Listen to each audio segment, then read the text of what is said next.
Today we are going to discuss second chapter of your syllabus, organization in living things.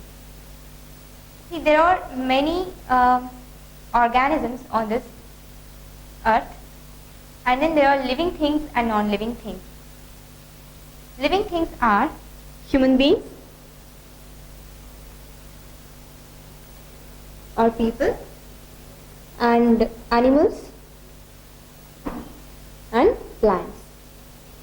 These are living things. Non-living things are things which don't have life. Non-living things might be table, chair, rocks, air, water. These are non-living things. The living things will exist with non-living things on this earth. The living things will have different characteristics which will distinguish them from non-living things. Let's see what are the characteristics of living things which distinguish them from non-living things. Characteristics of living. Cellular organization. Cell is a unit which helps in building an organ. It's the smallest unit. Cell is the smallest unit of cellular organization. See, your skin is made up of tiny cells, where millions of cells will become one tissue. We'll go on in detail later. Cellular organization, nutrition, which is very important for the sustaining of life, and then respiration, from which the human beings live, then response to stimuli, reproduction, movement. These are the characteristics which living things exhibit, which differs them from non-living things. Apart from cellular organization, the living things exhibit a unique organization. Unique organization, which allows them to coordinate the different functions of life. Let's see what is organization is. Organization is a manner in which the smaller units or components which are aggregated to become the larger units. Larger or bigger units. To take an example, if a school is an organization, see, if a school is an organization and the school has students, then teachers, management. These are units. These are smaller units which will aggregate, which will sum up to become an organization. Likewise, an organism, or take a human being or an animal or a plant, it consists of the smaller units, and they will aggregate to become a larger unit which will help them in functioning of the organs, and it will help in the function of the organization.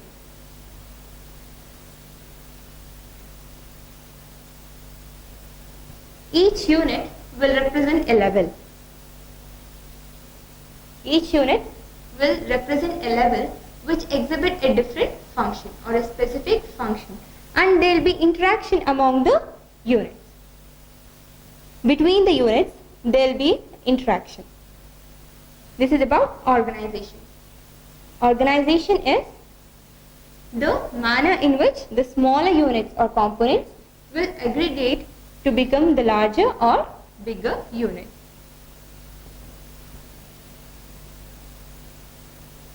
Let's see the levels of organization. Levels of organization. They are broadly classified into two levels. One is the level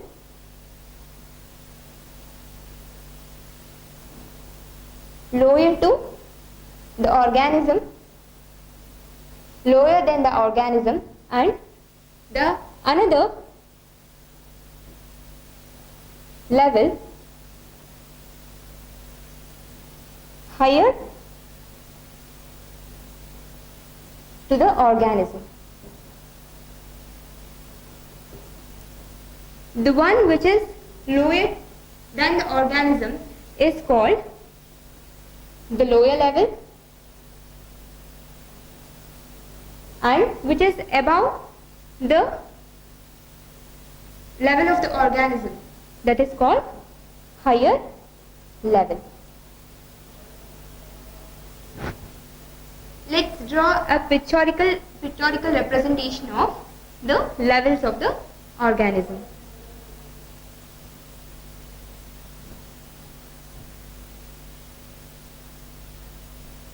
Let's start from the lower level. First, there will be atoms. You know what are atoms are? This is the smallest unit of any substance. Two or more atoms will combine to become molecules or compounds. One or two atoms will become molecules and one or two molecules will become compounds. Say for example, atom. Carbon is an atom, oxygen is an atom, and they will combine to become a molecule or a compound called carbon dioxide. Okay? Then you have organelles.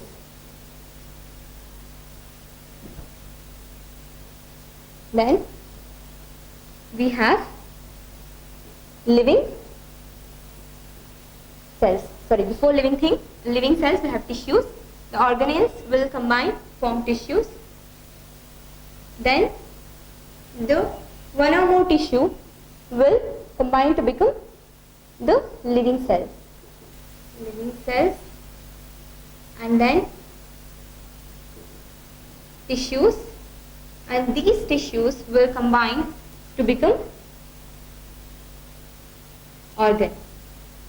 And one or more organs will combine to become organ system. This organ system, again two or more organs will constitutively called as, will combine, and it is called as an organism or an individual.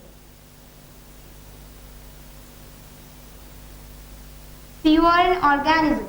The human being is an organism. It consists of different organs. The hand is an organ, mouth is an organ, head is an organ, abdomen is an organ, heart is an organ, and these organs is combinedly called as an organism. This represents the lower level. This represents lower level, that is below the organism till here. And what is the higher level, which is above the organism? That is, after organism we have population. Two or more organisms will combine to become population. In an area, suppose there are 100 people in an area, say in Bangalore, that is called a population. Next level of organism is population. Then comes ecosystem, and then biosphere. Let's discuss all three in detail later. This is called higher level. See here, the number decreases. The atoms, maybe 100 atoms, will become 50 molecules or compounds. and then this will again decrease into organelles and then the living cells and tissues. So the number increases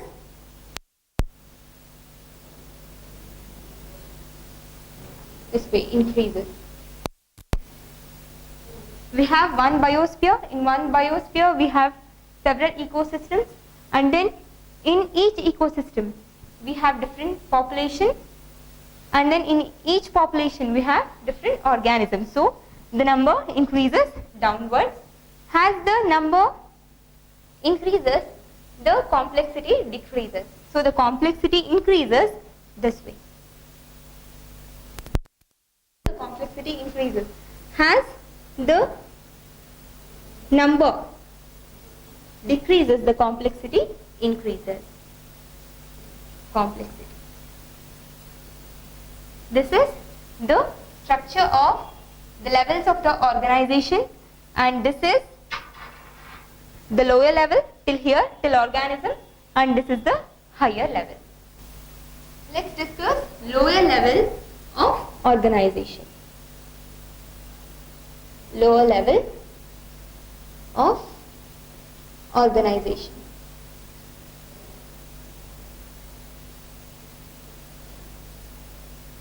The lower level of organization is broadly classified into two types. One is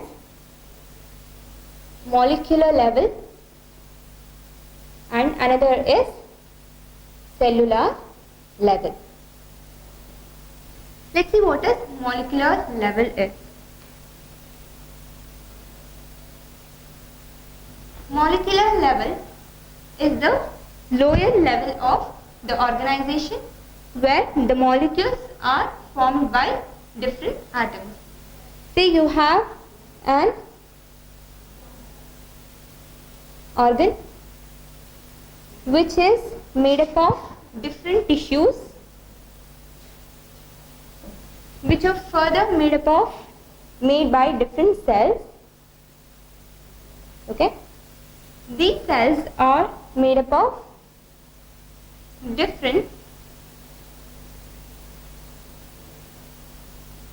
molecules or compounds, and these molecules and compounds are made up of several atoms. For sustaining of any living organisms, the essential nutrients are necessary. What are those nutrients? Are atoms. Say let's take atoms first. 95% of the living organisms, in the cells of living organisms, these atoms are present. Those are carbon, hydrogen, oxygen, phosphorus, okay, then we have nitrogen,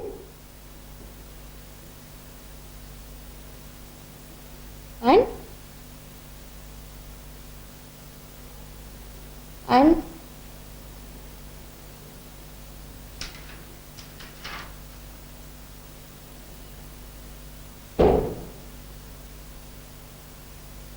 sulfur.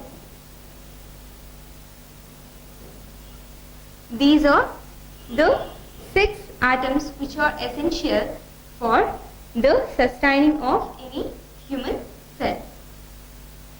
So these will further combine to become different molecules or compounds.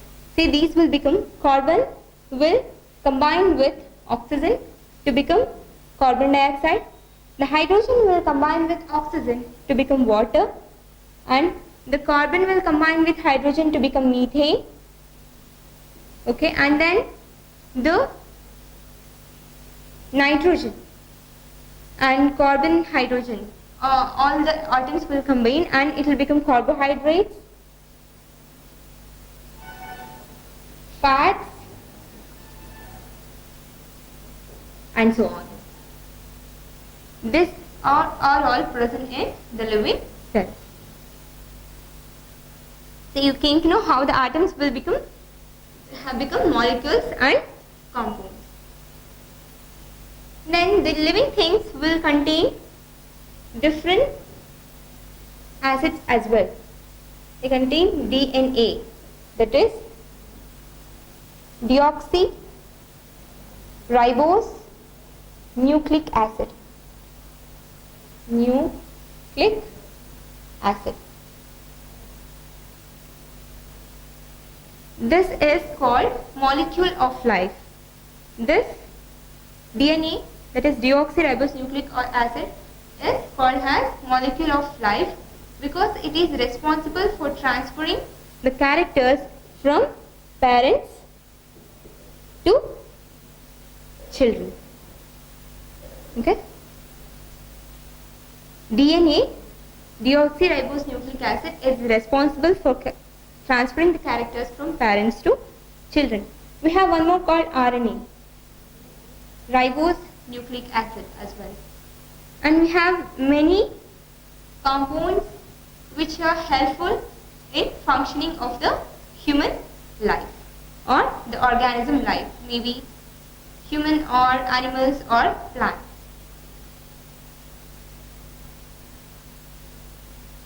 Let's move on to cellular level.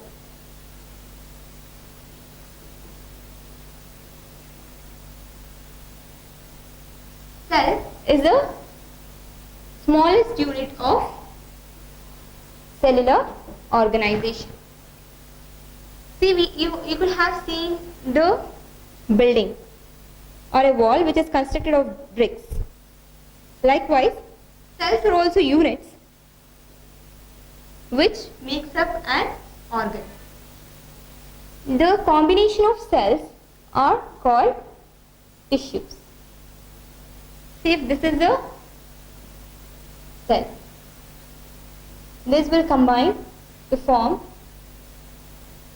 tissue, and then these tissues will combine to form organs,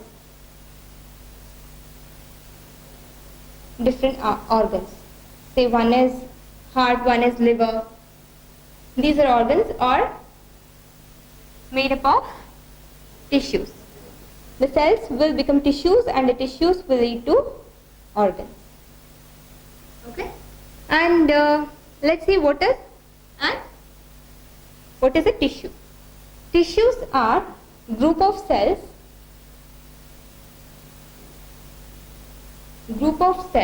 which combine to perform a particular function. Or you can tell that the group of cells which are similar in structure and function, those are called tissues. Okay, these are the similar cells which perform a specific functions and which are similar in structure. And there are different types of tissues. Let's see what are the tissues in plants. Tissues in plants. There are three types of tissues in plants. One is vascular tissue, other is ground tissue, one more is the epidermal tissue.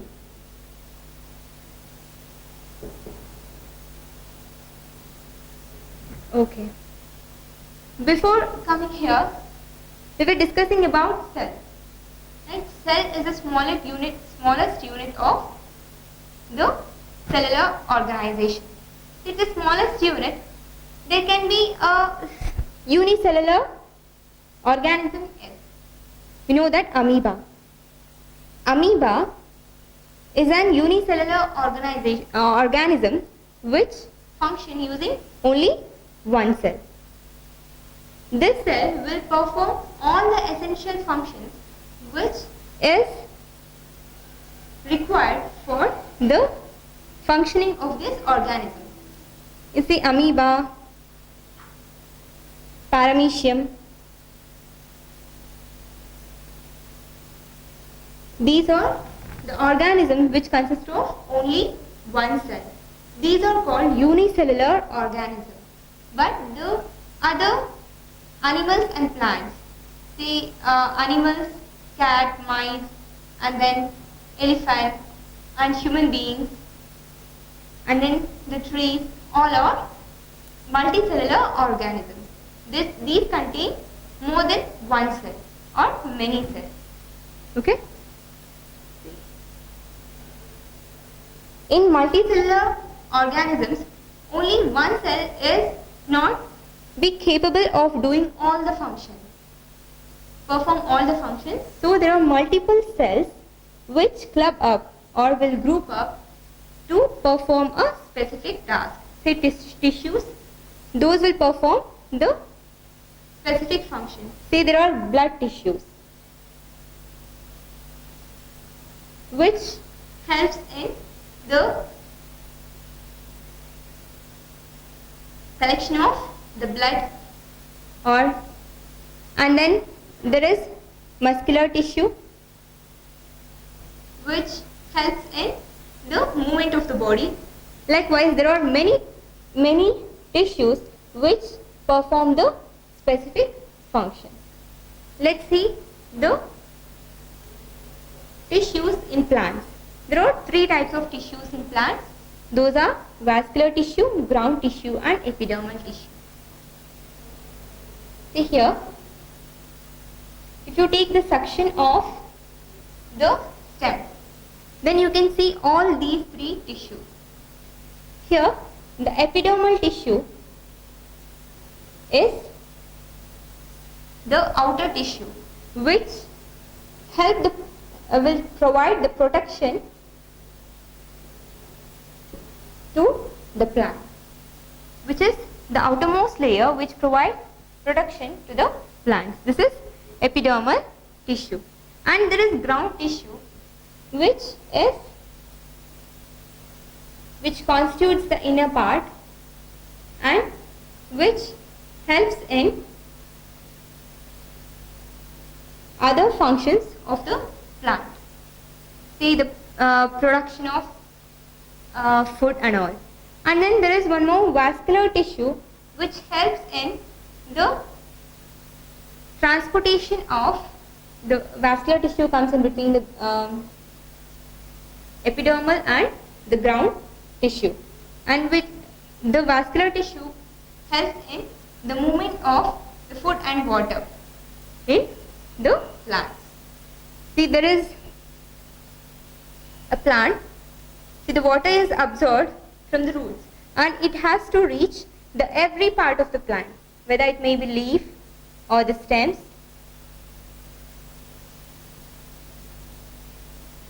And this is done by the vascular tissue. Therefore, from this note, we came to know that different tissues will perform different functions of an organism. Plant is an organism. Okay? Let's see the tissues in animals.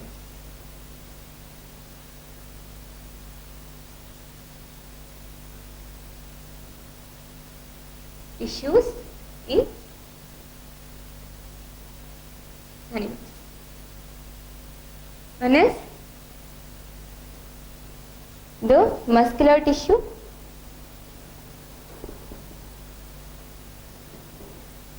and then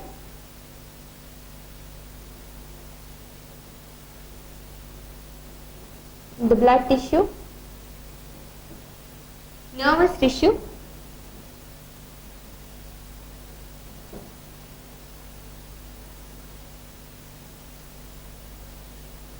epithelial tissue,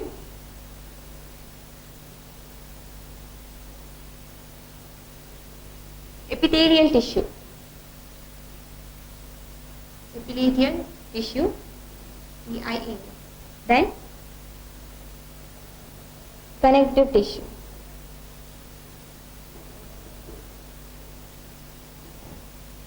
The epithelial tissue helps in the protection of the body. See, the skin is an epithelial tissue. It is the largest part of the body. Skin is the largest organ, so skin is made up of epithelial tissues. And the connective tissues, which helps in the movement of, which helps in the structure of bones and cartilages, which provides protection to the body. These are connective tissue, and nerves tissue is the one which helps in transmitting messages from one organ to the other.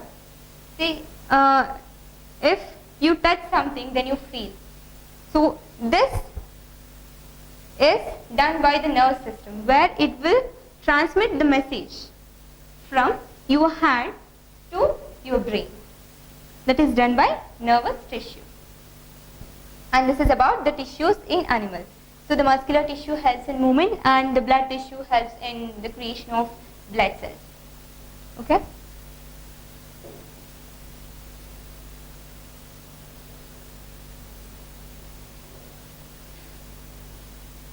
And here we have seen till the tissues.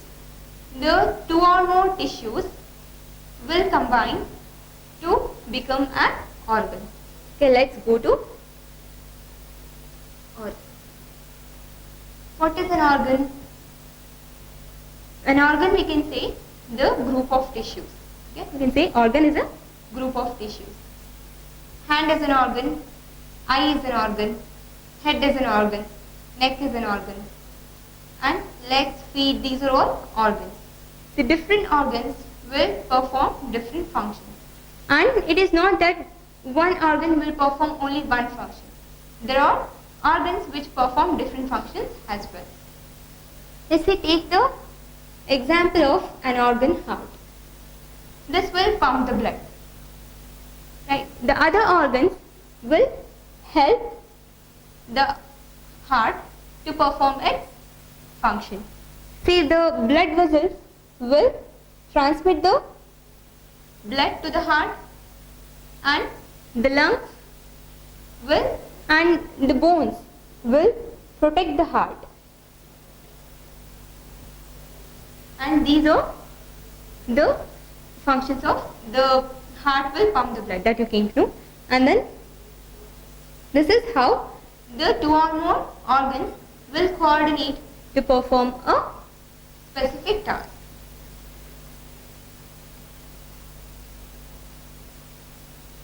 Let's see what and all organs will perform which function. We have kidney is an organ in the human body which performs excretion. And it also helps in reproduction.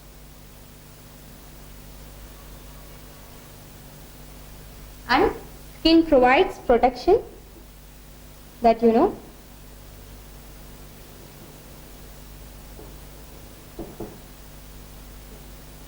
And there are different organs which perform different functions. And let's take a system, say digestive system. Digestive system, what and all the organs which are involved in digestive system? First is mouth, which is meant for the ingestion of food. Then the salivary glands, which secretes the chemicals for the digestion of the food.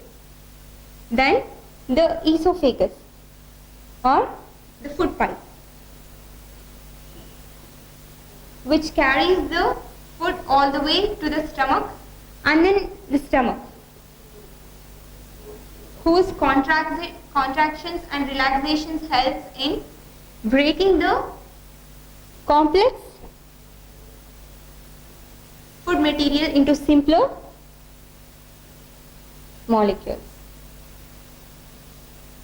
Complex compound to simpler molecules. Then likewise carbohydrates and proteins, fats and all will be broken, and then they are they will be made into simpler molecules and atoms. Then the liver, and then the intestine, and then the kidney, which is meant for excretion. Okay, these are all the organs which will involve in digestive system, and this is about the organ. Then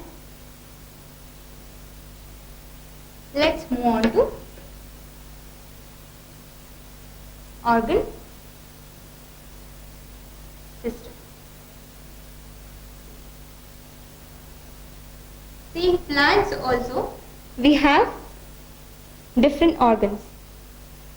Plants will have different organs. Root is an organ, stem is an organ, leaves are organs, and then the flower and the fruit. These are all different organs of the plant. And the plant have two systems. One is the shoot system,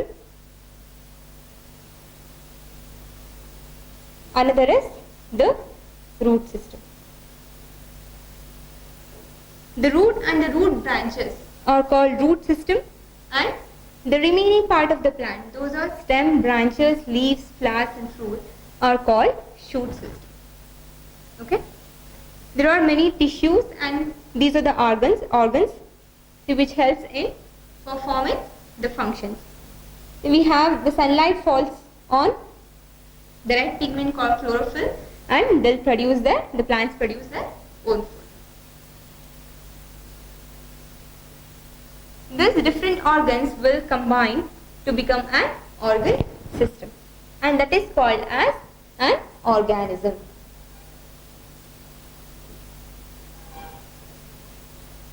Human being is called an organism, plant is an organism, the animal is an organism. See, what's the hierarchy we have seen?